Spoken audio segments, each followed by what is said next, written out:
Eu sempre fui um dos que defendeu o Mario 1. Digo, muitas das críticas feitas eram completamente plausíveis, mas embora genérico pra caramba e com uma linha de desenvolvimento muito comum, ele ter personagens tão carismáticos e ser um filme tão energético era muito divertido, a ponto de que eu genuinamente considero ele um nota 7 muito bacana. E eu tinha pra mim que com as críticas ainda dava pra continuar, embora ele fosse defeituoso, a sua base permanecia ali intacta. Dava pra continuar de forma que as continuações elevassem tudo aquilo. Mas não foi bem isso que ocorreu. Antes de qualquer coisa, é bom eu deixar claro que esse vídeo vai ter uma edição mais simples e eu vou usar só trailers e spots justamente porque não tem como eu usar cenas do filme sem levar um copyright gigantesco. Antes de nos aprofundarmos mais no filme, eu quero dar minha opinião rápida sem spoiler. Relaxa que eu vou avisar quando começar com spoilers. Super Mario Galaxy é simplesmente um amontoado de referências. De início, ele engana fazendo parecer que vai de alguma forma ser uma história de fato, mas o que acontece é bem mais uma vontade excessiva de colocar o máximo de coisas que eles conseguem na sua tela, a um ponto de que eles esquecem que estão teoricamente fazendo um filme de Mario Galaxy e se torna uma quase tentativa de adaptação de tudo ao mesmo tempo, e no fim, ele acaba não sendo nada. Embora exista um objetivo, o meio disso tudo não é realmente necessário,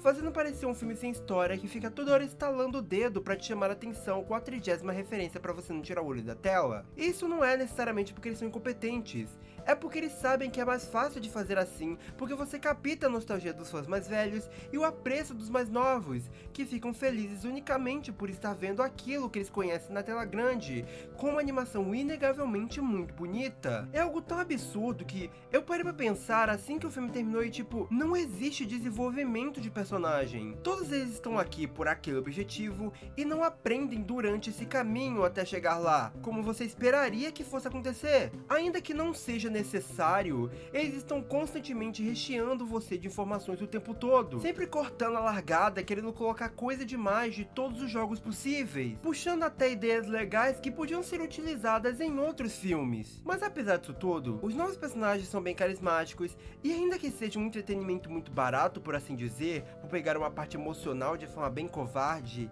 ele é realmente divertido, a ponto de você ficar vidrado na tela. De tudo isso, eu acho que vale a pena ver o filme? Bom, se você não se importa com tanto que ele é medíocre e só quer divertir a sua cabeça por 1h30, sim, vale. Ele é muito falho, mas ainda assim é muito divertido. Se você for sair agora do vídeo, aliás, dá like, hype, se inscreve e volta aqui quando você tiver assistido o filme pra poder me dar esse apoiozinho. Agora é a parte com spoilers desenvolvendo esses pontos. Em relação à história, o plot principal é que o Bowser Jr. quer resgatar o seu pai para que ambos dominem o mundo no planeta que ele criou, baseado em uma história que o Bowser contava pra ele quando mais novo. Ok. Dito isso, esse plot é basicamente inútil. O filme se concentra muito mais em ser uma série de sketches deles em lugares aleatórios, até lembrar que eles têm que ir até o Bowser no final. Isso é ruim porque nada nunca importa muito. Por exemplo, a Peach e o Toad em certo momento saem pra ir até a Rosalina, e nisso, eles acabam sendo roubados, e se desenrola toda uma sequência deles tentando pegar de volta a mochila do Toad por ter todo o dinheiro que eles têm. Nisso,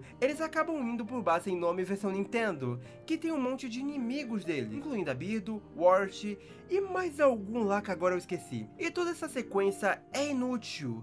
Dava pra você resumir ela toda de outra forma. O objetivo principal dela é a Peach conseguir a informação que o Bowser Jr. sequestrou a Rosalina. Mas tipo, a própria Luma podia ter dito isso pra ela inicialmente. Ela existe aqui porque, como eu te falei, eles querem te dar o máximo de referência que eles conseguem e colocar uma cena de ação. E não é que a cena seja ruim, eu estaria mentindo muito se eu falasse isso. Todas as cenas de luta são tão boas, se não melhores que a do primeiro filme, mas eles colocam uma cena de ação a cada instante. Isso não me incomodaria se houvesse motivo narrativo, porque luta por ser luta pode ser bonito, mas não é muito memorável. Precisa ter uma razão, porque isso que cria tensão. O antes, o contexto, é muito importante pra luta ser legal, mas eles têm que constantemente pegar essa criança que tá do seu lado e deixar ela vidrada. Então o tempo todo tá cheio de coisa na tela, o tempo todo tem uma luta, um monte de hype moments e aura que depois vão virar edits no TikTok. Outro momento que deixa isso claro é a sequência em que o Mario e o Luigi são transformados em bebês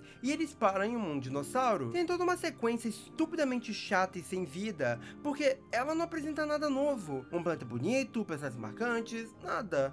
ela é só sem graça. E tá lá objetivamente porque eles não fazem muita ideia de como te segurar pro final. É até engraçado como isso não é porque não tinha um material pra adaptar. Mario é simples, sim, mas dava pra expandir a história do Galaxy original. Só que eles não querem. A Rosalina aqui é tão descartável que muita gente tava falando que o Fox teria mais tempo de tela que ela. E acabou que realmente ele tem. Ela existe pra ser sequestrada. Embora os trailers enganem você, mostrando só ela farmando aura. Você tem noção que o personagem que nem sequer é de Mario tem mais tempo de tela que uma das caras de Mario Galaxy? É uma adaptação tão livre do jogo e da ideia dele, que só no fim você consegue lembrar porque tem uma sequência do Mario, Luigi, Peach e Yoshi pulando por aí, com até uma réplica de uma capinha do jogo com Mario e Yoshi. Porque eles no máximo pegam pontos, tipo o castelo sendo levado pro espaço pra compor tudo isso aqui. Aproveitando que esses dois têm muita comparação agora, Sonic 3 é um exemplo muito melhor de adaptação do que esse filme. Se você joga Sonic Adventure 2 e depois vê Sonic 3, você vai ver que o filme não é uma adaptação um por um dele.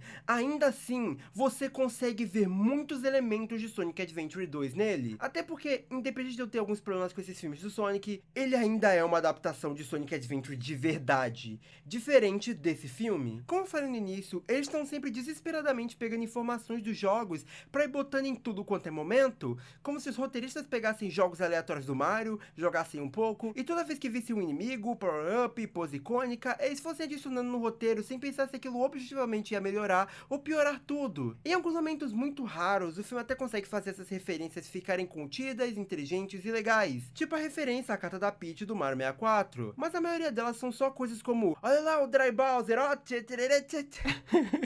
Essa questão dos power-ups, inclusive, é algo que me incomodou muito, porque parecia que eles estavam fazendo speedrun de colocar todos os power-ups possíveis nesse filme aqui, mesmo que não precisasse. Tem uma cena que é tipo, o Mario tá responsável de cuidar do reino, quando a Peach sai, e aí tem uma sequência deles meio que salvando o povo do Reino dos Cogumelos. Tem um momento que, assim, do nada tem uns blocos, e os inimigos que eles estão lutando, que se eu não me engano são Homebrew, simplesmente pulam neles e eles lutam ali, como se fosse, tipo, uma cena do jogo. Não parece que vem do universo dos filmes, parece que eles estão tentando imitar o jogo só. É uns blocos no meio do nada, não faz sentido nenhum. O primeiro filme tinha esse problema, mas como eu disse, ele era mais controlado e coeso, e principalmente ele tinha desenvolvimento. O Mario, por exemplo, tem uma linha sobre como todos se tratavam e esperavam o pior dele, enquanto ele constantemente surpreende você, principalmente porque ele é muito dedicado. Tem momentos simples que estão ali para estabelecer coisas que vão ser usadas depois, tem uma linha levando de A a B que realmente funciona, embora o filme seja meio apressado. Só que esse daqui realmente não tem desenvolvimento de personagem. Mario, Luigi, Peach, Toad não mudam, melhoram, pioram, nada. E embora eu goste muito dos novos personagens, principalmente o Junior e o Yoshi, porque eu tinha muito medo de como eles iam ser representados por cada Illumination, só que o Yoshi é genuinamente um personagem muito divertido, que não se segura só em ser fofo, mas ele tem personalidade e utilidade, e o Junior sendo um vilão genuinamente muito legal, ao invés de só seguir o clichê de criança, vilã super infantil e caricata, eu ainda não consigo ver no que exatamente eles melhoraram, pioraram, enfim. O mais próximo disso é o Bowser, que parece aprender com os erros e mudar, mas só que isso é jogado rapidamente fora e ele fica idêntico a antes. Mal dá pra dizer que tem um arco dele voltando a ser como ele era, sabe? E mesmo todo o lance envolvendo paternidade é uma completa bullshit. Ela existe pra ter um objetivo pro Júnior, mas nunca parece importante como eles realmente fingem ser.